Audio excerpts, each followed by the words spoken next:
Friends, कैसे हैं आप लोग। फ्रेंड्स आज आ चुके हैं आज आपके सामने 20 मोस्ट एक्सपेक्टेड क्वेश्चंस लेके, जो आपकी एग्जामिनेशन जो 27 मार्च को होने वाला है। मैक्रो इकोनॉमिक्स से 20 मोस्ट एक्सपेक्टेड क्वेश्चंस जो आपके एग्जामिनेशन में इस बार स्टूडेंट्स आ सकते हैं। जैसा आप लोगों ने देखा था, हम लोगों ने एक्सपेक्ट किया था कुछ क्वेश्चंस अकाउंट्स के पेपर से पहले, और जितना हम लोगों ने एक्सपेक्ट किया था उसमें से मैक्सिमम क्वेश्चन तो आपके एग्जामिनेशन में आ गए थे। और वैसे ही हमने एक्सपेक्ट किया था बिजनेस के पेपर में भी, और जो हमने एक्सपेक्ट किया उसमें से भी कुछ क्वेश्चंस आपके एग्जामिनेशन में आए थे। फ्रेंड्स तो आज जो हम बात करने वाले हैं एक ऐसे टॉपिक के बारे में, मैक्रो इकोनॉमिक्स के 20 most expected and important questions जो आपके एग्जामिनेशन में 27 मार्च को आने वाला है। तो hello friends, myself Aditya Pratap Singh and we are watching Aditya commerce a complete education channel. Students आगे बढ़े उससे पहले अगर चैनल पर नए हो तो चैनल को सब्सक्राइब करिए, क्योंकि चैनल आप लोगों के लिए हमेशा इंपॉर्टेंट एंड यूजफुल वीडियोस लाते रहते हैं। और क्योंकि आपका क्लास 12th है और आपको प्रिपरेशन करना है यूनिवर्सिटीज कॉलेजेस का एंट्रेंस का, तो उसका प्रिपरेशन भी आपको आदित्य कॉमर्स पे कराया जाएगा। चलिए सीधे आते हैं आज के टॉपिक पे, और 20 क्या मोस्ट एक्सपेक्टेड क्वेश्चंस हैं जो आपके एग्जामिनेशन में आ सकते हैं। आज उन क्वेश्चंस पे भी देखेंगे, आज उन क्वेश्चंस के आंसर्स भी देखेंगे माय डियर फ्रेंड्स। आप लोगों ने जैसे देखा हो कि हम लोगों ने स्ट्रैटेजी बनाया था अपने इकोनॉमिक्स बिजनेस स्टडीज के पेपर के बाद कि कैसे हम लोग 10 डेज के अंदर में पूरे अपने इकोनॉमिक्स को कंप्लीट करने वाले हैं। जो अपना प्रोसेस चला आ रहा है, जो अपनी वीडियोस आ रही हैं, अगर आपने कोई वीडियो मिस कर दिया तो सिंपल सा डिस्क्रिप्शन में जाइएगा, लिंक मिलेगा, उससे पढ़िएगा जरूर। चलिए अभी और आने वाले कुछ वीडियोस के अंदर में आप लोग को हम लोग बताने वाले हैं कि कैसे ग्राफ बनाना है, कौन कौन से ग्राफ इंपॉर्टेंट हैं, कौन कौन से न्यूमेरिकल्स इंपॉर्टेंट हैं, कैसे न्यूमेरिकल्स को आपको सॉल्व करना है एग्जामिनेशन में। तो सब कुछ के लिए स्टूडेंट्स आप चैनल को सब्सक्राइब कर दीजिएगा। चलिए बात करते हैं आज की वीडियो के 20 most expected and important questions macro economics के। वो क्या है? तो जो पहला क्वेश्चन है माय डियर फ्रेंड्स, वो distinction between money and real flow.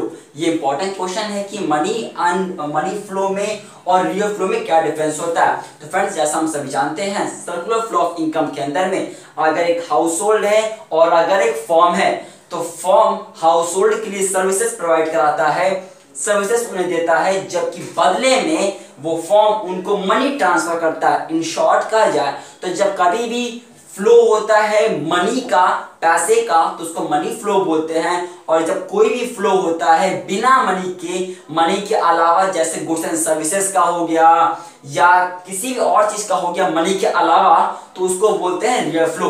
तो आपको जो यहाँ पे लिखा गया ये पहला क्वेश्चन था।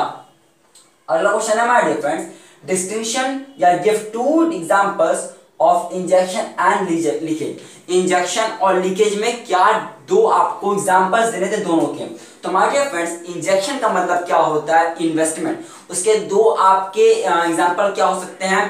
पहला एक्सपोर्ट, दूसरा आप इसमें दे सकते हो वो है गवर्नमेंट कंजप्शन एक्सपेंडिचर, कह सकते हो अपना इंजेक्शन के अंदर में। जब बात करते हैं लीकेज का, तो लीकेज का मतलब होता है अपना विथड्रॉ। विथड्रॉ कैसे होता है? विथड्रॉ होता है टैक्सेस के थ्रू, जब गवर्नमेंट का टैक्स आता है। नंबर 2 जब इंपोर्ट होता है। तो ये दो एग्जांपल्स हैं जो आप एग्जामिनेशन में आ सकते हैं बार क्वेश्चन में। क्वेश्चन नंबर 3, हाँ फ्रेंड्स अगर आप चाहते हो ब्रीफ में पढ़ना इसके बारे में तो आप जाइएगा नीचे डिस्क्रिप्शन में, आपको ये जितने क्वेश्चन आप देख रहे हो ना, ये सारे क्वेश्चन का ब्रीफ में आपको वीडियो मिला हुआ है। ब्रीफ में क्या, बहुत छोटी वीडियो है, जरूर देखिएगा, आपका पूरे ये क्वेश्चन के कॉन्सेप्ट बहुत शानदार तरीके से तैयार हो जाएंगे। चलिए आते हैं क्वेश्चन नंबर 3 पे। गिव 2 प्रिकॉशंस ऑफ यूजिंग इनका मेथड। 2 प्रिकॉशन बताने थे अगर इनका मेथड को यूज करने के समय। पहला प्रिकॉशन क्या है? पहला प्रिकॉशन ये है कि भाई हम लोग जो भी ब्रोकरेज होता है सेल पे या परचेज पे, बॉन्ड्स पे या शेयर के जब बात करते हैं, तो उसको हम लोगों को नेशनल इनकम को मेजर करने के समय इंक्लूड करना चाहिए। पहला प्रिकॉशन। नंबर 2 क्या है? जब हम बात करते हैं ओल्ड एज पेंशन का, जब बात करते हैं स्कॉलरशिप का, तो ये सारे पैसे नेशनल इनकम में इंक्लूड नहीं होने चाहिए। तो ये आपके 2 प्रिकॉशंस ऐसे हो गए। चलिए आते हैं नंबर 3 पे, जो आपका अगला क्वेश्चन इंपॉर्टेंट है। वो क्या है? What you mean by supply of money. तो फ्रेंड्स सप्लाई ऑफ मनी क्या होता है? सप्लाई ऑफ मनी का मतलब होता है कितना रुपए इकोनॉमी में सर्कुलेट कर रहा है, कितना रुपए मनी है जो इकोनॉमी में कंज्यूमर के पास है या कहो तो बैंक्स के पास है, जो जब चाहे यूज हो सकता है। That is called supply of money. कितना रुपए इकोनॉमी में सर्कुलेट कर रहा है, that is called supply of money. Brief में स्टूडेंट्स आपको मिलेगा, सीधे डिस्क्रिप्शन जाइएगा, हर मैंने डिस्क्रिप्शन में डाल दिया है आंसर 4, तो आप उस लिंक पे जाओगे तो आपको बहुत अच्छा से क्लियर हो जाएगा इसके बारे में। जब बात करते हैं अगला क्वेश्चन जो इंपॉर्टेंट है वो है what you mean by secondary function of money.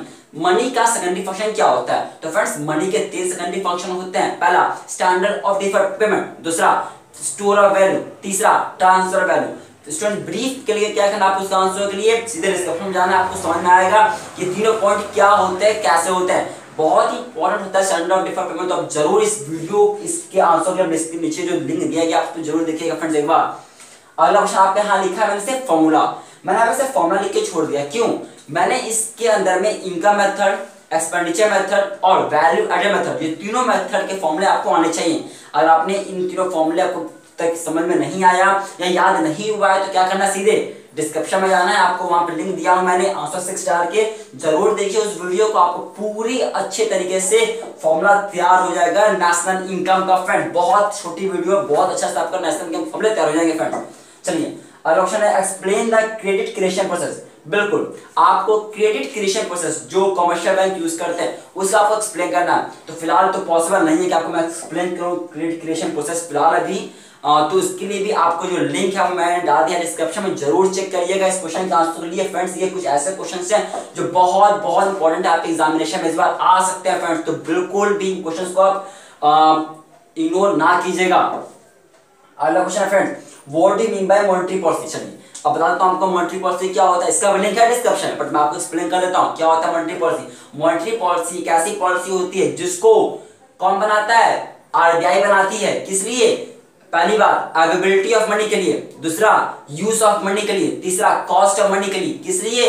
तो इकोनॉमिक ऑब्जेक्टिव को, जो इनकी ऑब्जेक्टिव है उसको फुलफिल करने के लिए जब पॉलिसी बनाती है आरबीआई अपने availability, cost, use of money के लिए, तो इसको बोलते हैं मॉनेटरी पॉलिसी। चलिए अगला ऑप्शन क्या है friends what are the objective of monetary policy. इसका भी डिस्क्रिप्शन में लिंक है बट आपको एक्सप्लेन कर देता हूं क्या है, क्या ऑब्जेक्टिव होता है मॉनेटरी पॉलिसी का। पहला ऑब्जेक्टिव होता है मॉनेटरी पॉलिसी का प्राइस स्टेबिलिटी होना चाहिए, दूसरा भैया बैलेंस ऑफ पेमेंट इक्विलिब्रियम पे रहना चाहिए, तीसरा भाई फुल एम्प्लॉयमेंट होना चाहिए इकोनॉमी में, तो ये सब इसके ऑब्जेक्टिव हैं। और भी होते हैं क्या, इकोनॉमिक स्टेबिलिटी, तो ये सब उसके ऑब्जेक्टिव्स होते हैं अपने मॉनेटरी पॉलिसी के।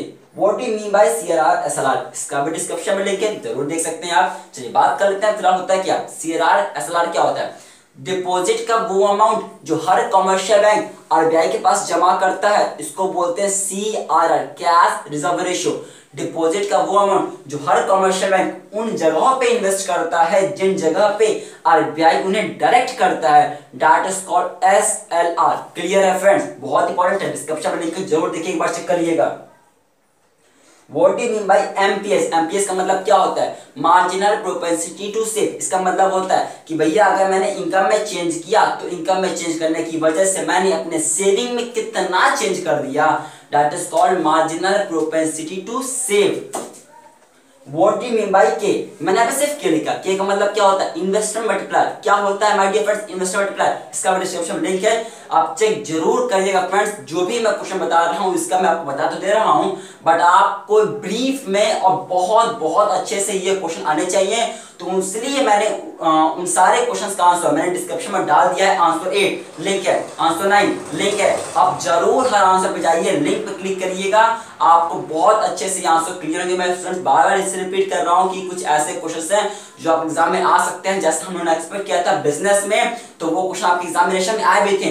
अगर आपको विश्वास नहीं है फ्रेंड तो आप चेक कर लीजिएगा अपने वीडियो जो मैं बनाया था इकोनॉमिक्स बिजनेस के पेपर से पहले, और वो पेपर देखिए अपने जो पेपर दिए, आप खुद देख जाएगा कि हाँ जो हमने एक्सपेक्ट किया उसमें क्वेश्चन आए थे। तो वैसे स्टूडेंट्स ये कुछ ऐसे क्वेश्चन है जो आपको अच्छे से पढ़ के जाना एग्जामिनेशन में क्वेश्चन आ सकते हैं फ्रेंड्स। चलिए बात करते हैं अगले क्वेश्चन का। तो भाई के क्या होता है, के का मतलब होता है इन्वेस्टमेंट मल्टीप्लायर, नीचे डिस्क्रिप्शन में लिंक है, वैसे आपको मैं एक्सप्लेन कर देता हूं क्या होता है। के मतलब होता है इन्वेस्टमेंट मल्टीप्लायर, मतलब ये कि भैया अगर मैंने अपना इन्वेस्टमेंट किया तो किए गए इन्वेस्टमेंट से इनकम कितने टाइम्स बढ़ जाए, that is called investment multiplier. अगला क्वेश्चन है friends explain the investment multiplier process. Process फिर से, तो फ्रेंड्स एक बार ध्यान रखिएगा, क्रेडिट क्रिएशन प्रोसेस में या इन्वेस्टमेंट मल्टीप्लायर प्रोसेस में एक क्वेश्चन आना ही आना एग्जाम में, इसमें कोई भी डाउट नहीं है। इसमें से हो सकता है दोनों क्वेश्चन आपका आ जाए, या हो सके तो एक क्वेश्चन तो आएगा ही आपका। तो उसके लिए भी इसका जो डिस्क्रिप्शन में डाल दिया हूं मैंने लिंक, जरूर चेक कीजिएगा कि क्या इसका आंसर है। अगला question friends, explain the aggregate demand and aggregate supply equilibrium output. अब इसको भी आपको एक्सप्लेन करना है एडीएस को लेते हुए कि कैसे इक्विलिब्रियम होता है, तो उसका भी डिस्क्रिप्शन में क्या, क्योंकि ये ऐसे क्वेश्चंस हैं जो ग्राफ के थ्रू आपको समझ में आएगा। तो फिलहाल मैं ग्राफ यहाँ पे बना नहीं रहा हूँ क्योंकि वीडियो लंबा हो जाएगा, आपका टाइम इंपॉर्टेंट है। तो आप उसके लिए इसके क्या करना आपको फ्रेंड्स, इसके लिए आपको सीधे डिस्क्रिप्शन में जाना है, वहां पे मैंने आंसर 14 लिखा होगा, तो आप चेक करिएगा लिंक, आपका आंसर उसका मिल जाएगा। अगला question friends, what do you mean by excess demand. Excess demand क्या होता है, तो एक्सेस डिमांड क्या होता है फ्रेंड्स, एक्सेस डिमांड तब होता है जब हमारा एग्रीगेट डिमांड ज्यादा हो जाता है एग्रीगेट सप्लाई से। बट आपको इसको एक्सप्लेन करना है ग्राफ के थ्रू, एग्जामिनेशन में क्वेश्चन आता ही आता है एक्सेस डिमांड या डेफिसिट डिमांड को लेके। इस बार आपके एग्जामिनेशन में एक्सेस डिमांड का क्वेश्चन फ्रेंड्स आ सकता है, तो आपको क्या करना है, उसके लिए सिंपल सा डिस्क्रिप्शन में जाना है, आपको मैंने लिखा हुआ है आंसर 15, चेक करिएगा जरूर कि क्या होता है एक्सेस डिमांड।